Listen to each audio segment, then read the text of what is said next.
किसान साथियों, गेहूं की बालियां मोटी, लंबी, वजनदार, चमकदार करने का आखिरी समय अभी चल रहा है। अगर आप अभी ध्यान नहीं दे पाएंगे तो आपकी गेहूं में उतना अच्छी बालियां नहीं आएंगी, जिससे आपको उत्पादन भी कम मिलेगा।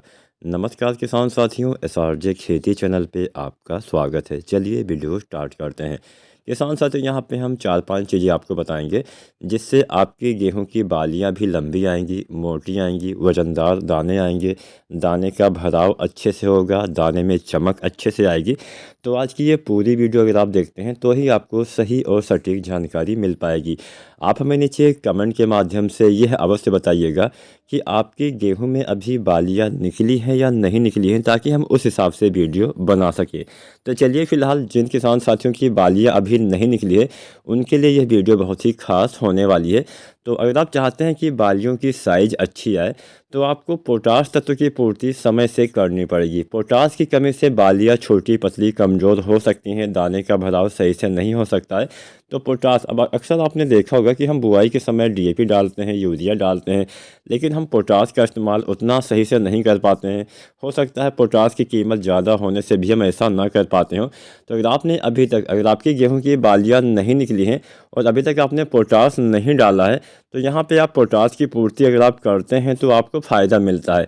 तो उस कंडीशन में जब आपने बुआई के समय पोटाश न डाला हो तो बालियाँ निकलने से पहले आप एनपीके 0050 का इस्तेमाल कर सकते हैं।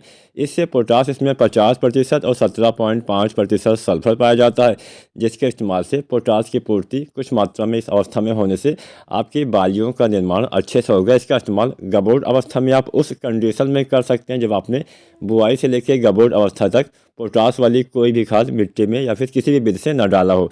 तो पहला बात आपको ध्यान रखना है, पोटाश की पूर्ति करना है। अगर आपने बुआई के समय पोटाश डाला हुआ है तो ऐसी दशा में आपको बालियाँ निकलने से पहले एनपीके 05234 का इस्तेमाल करना चाहिए। इसके इस्तेमाल से फास्फोरस के साथ कुछ मात्रा में पोटेशियम तत्व की भी पूर्ति हो जाती है। तो 05234 का इस्तेमाल भी बालियाँ निकलने से पहले ही किया जाता है। तो 1 से 1.5 किलो कोई भी एनपीके आपको डालना है, 1 किलो से 1.5 किलो पर एकड़ के हिसाब से आपको इस्तेमाल करना होता है। दूसरा चीज़, बोरोन।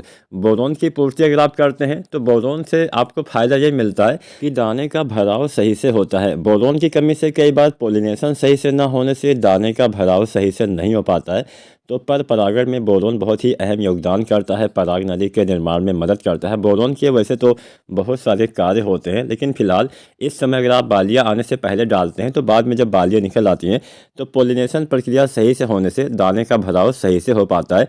तो बोरोन जो आता है 20% वाला 100 ग्राम के आसपास या 125 ग्राम पर एकड़ के हिसाब से बालियाँ निकलने से पहले ही आपको गबोट अवस्था में डाल लेना है, आपको फ़ायदा मिलता है। जैसे कि मैंने बोला, फास्फोरस की पूर्ति भी आपको करनी चाहिए।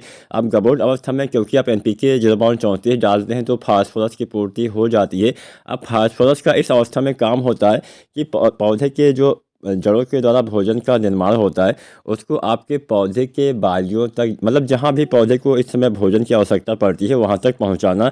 अब इस समय पौधे में भोजन की आवश्यकता सबसे ज़्यादा बालियों के पास पड़ती है, बालियों के निर्माण में पड़ती है। तो गबोट अवस्था में फास्फोरस यानी 0.34 अगर आप डालते हैं तो फ़ायदा मिलता है। 1 से 1.5 किलो एनपीके, साथ में बोरोन 20% वाला 100 ग्राम आपको अलग अलग घोल बना के एक साथ इस्तेमाल कर देना है। इसके साथ साथ सबसे ज़रूरी बात, नमी बना के रखिए। अभी धूप निकलने लगी है, हवाएं भी काफ़ी तेज़ चलती है, तो पानी बहुत जल्दी सूख रहा है। तो मिट्टी में आपको देखना है कि अगर हाँ नमी हो तो कोई बात नहीं, नमी ना हो तो आपको हल्की हल्की सिंचाई करके नमी लगातार बना के रखना पड़ेगा। तभी आपको, कई बार नमी की कमी से बालियाँ पतली, छोटी, कमज़ोर रह जाती हैं। अगर आप सिंचाई नहीं करते हैं तो भी नुकसान होता है, लेकिन ज़्यादा पानी भरना भी नहीं होता है। अधिक पानी भरने से भी नुकसान होता है, पौधे गिरने की संभावना काफ़ी बढ़ जाती है। अगर आपके वहाँ पे बरसात हुई है तो वहाँ पे सिंचाई की आवश्यकता नहीं है। एक बात का ध्यान रखना है, एक गलती नहीं करनी है, यूरिया खाद का इस्तेमाल नहीं करना है। अगर आप गबोट अवस्था में या फिर बालियाँ निकलने के बाद यूरिया डालते हैं तो फ़ायदे से ज़्यादा नुकसान हो जाता है। फ़ायदा यही होता है कि आपके पौधे की लंबाई ज़्यादा बड़ी हो जाती है। नुकसान क्या होता है, जब पौधे ज़्यादा लंबे हो जाएंगे तो पौधे गिरने की संभावना काफ़ी बढ़ जाती है। तो यहाँ पे हमने 2-3 चीज़ें आपको बताई। पोटाश की पूर्ति करना है, फास्फोरस की पूर्ति करना है, बोरोन की पूर्ति करना है, यूरिया नहीं डालना है। अगर नाइट्रोजन की थोड़ा बहुत कमी दिखती भी है तो बालियाँ निकलने से पहले 1 से 1.5 किलो आप जो है यूरिया का इस NPK के साथ में घोल बना के अलग से स्प्रे कर सकते हैं। कुछ मात्रा में यहाँ पे आपके पौधे में नाइट्रोजन की पूर्ति इससे हो जाएगी। अब यहाँ पे हम बात उन किसान साथियों की भी कर लेते हैं जिनकी बालियाँ बाहर निकल आई हैं। तो बालियाँ अगर निकल आई हैं तो NPK 0050 या 13045, अगर थोड़ा बहुत नाइट्रोजन की कमी है तो 13045, अगर नहीं कमी है तो 0050 1 से 1.5 किलो बालियाँ निकलने के बाद आपको इस्तेमाल करना चाहिए। इसके इस्तेमाल से आपके पौधे में दाने का भराव सही से होगा। वीडियो अच्छी लगी हो तो लाइक करें। धन्यवाद।